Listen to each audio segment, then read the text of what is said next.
Let's bring in Chris Lewis now, who is now bringing in the brand new Road Warriors that will be performing right here in downtown Greenville, here in the upstate of South Carolina. He is the Executive Vice President and General Manager of the Road Warriors. Chris, how you doing, my friend? I'm doing great, guys. Thanks for having me in. All right, the first thing I need to ask you to do, okay, this is the first thing out of the chute.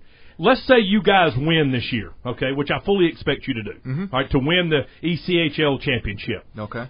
For the love, I'm glad we're managing expectations. Will you exactly? Will you please not give our grumpy old boss Byron Rucker one of those obnoxiously large championship rings that he wears all the time? I mean, the guy I see the ring coming when he gets off the interstate. Byron gets there like 7 minutes. There are large rings. And then there are just abnormally large rings. Yes. This thing, it takes 2 fingers. You got to. It's a 2-finger. Yeah, he looks ring. like a rapper. Yeah, a rapper across the knuckles. It's like a Mr. T starter kit. You know, like he's just gonna. But when y'all do win the championship, that's my only request. Okay. Well, of course, everything's relative. I mean, if anybody's seen Byron, it takes a ring that big to show up on that is true. Grumpy old boss is a big man. Yeah, it's proportional. You know, it's proportional. Chris, obviously, a labor of love for you getting this back here to Greenville, South Carolina. Folks have missed it. The success the last time there was an ECHL team here was tremendous. Not only just championships, but crowd participations, ticket sales, attendance was awesome. My wife and I went. My uncle was a season ticket holder on the glass. I went simply for the fights. I make no apology for that. But I know this has been something you have been anxiously waiting to get back here for the fans to enjoy. Absolutely.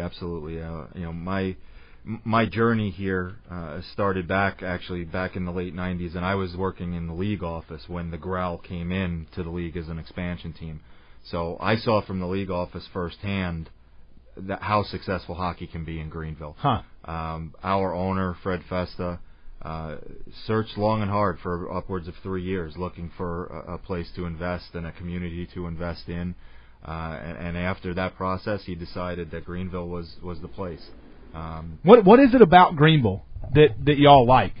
I think it's really the community itself. It's the fact that it's a thriving area. It's an area that, you know, as a person who's new to the community and moving in, I've heard nothing but positive things about the community, the marketplace. The economy, frankly, is going in the right direction. Yeah. And it's a prosperous area, and it's an area that's moving on the right trajectory, and it's something that we want to add to that. We want to be good community partners, and we want to create another fun, affordable, family-oriented entertainment option for the people in Greenville. If you could just find a decent sport talk radio show to hitch your wagon to, you would have the trifecta. I mean, you have everything complete. We have to help him find that. Yeah, we're going to be looking for you, Chris. We're going to be out there. We're going to be out there looking for you. We'll search high and low for somebody you can talk to and spend time with. So, okay, you grew up in Long Island, right? I did. Okay, so what's the most southern place you've lived? Fairfax, Virginia.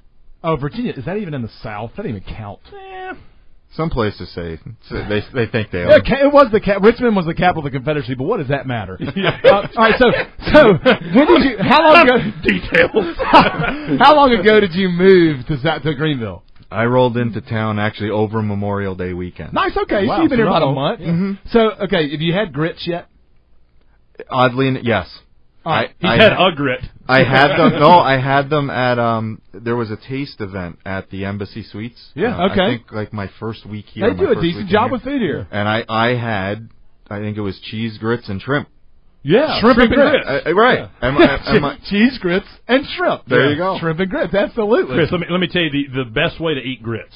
I'm just going to tell you, whether it's cheese grits or regular grits, the first thing you have to do, okay, is you have to take an abnormally large chunk of butter, okay, and then put it in the grits. And as it melts, you're going to see this kind of ring of melted butter start to dissipate from the nucleus of butter. Oh, wow. Okay, great. Yeah, it's a nucleus of butter. And then as that ring of melted butter starts coming out, you need to actually take that ring of melted butter and then start to stir around the edge. Meanwhile, the main apex of butter, if you will, as it continues to dissipate, just work it slowly, and then your grits actually become cheese and butter grits together.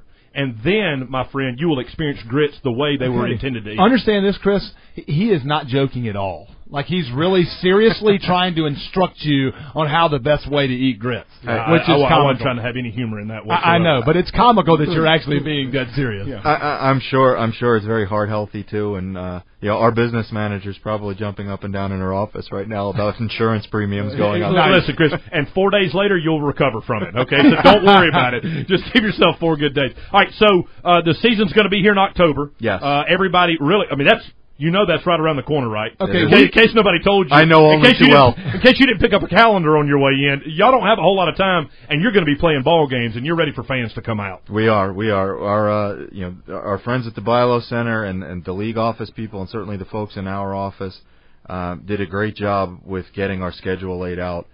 We open up at home October 19th. I want to ask you something, Chris. 28 of the 36 home games are either on a Friday, Saturday, or Sunday. You talk about them getting the schedule right. I mean, how did y'all do that? That's perfect for families.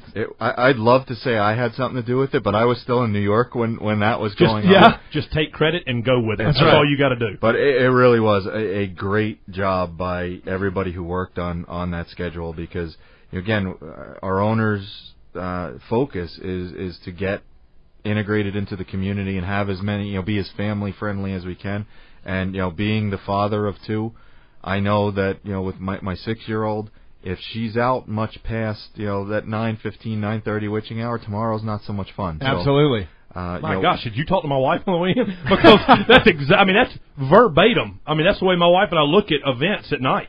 I mean, we've got a certain threshold that it's a point of no return, right? And then it's a miserable next day. Exactly. So, and I'll say this: he's got 2 kids, 1 on the way. I've got 2 kids. You have 2 kids. I'm telling you, families of 4, families of 5.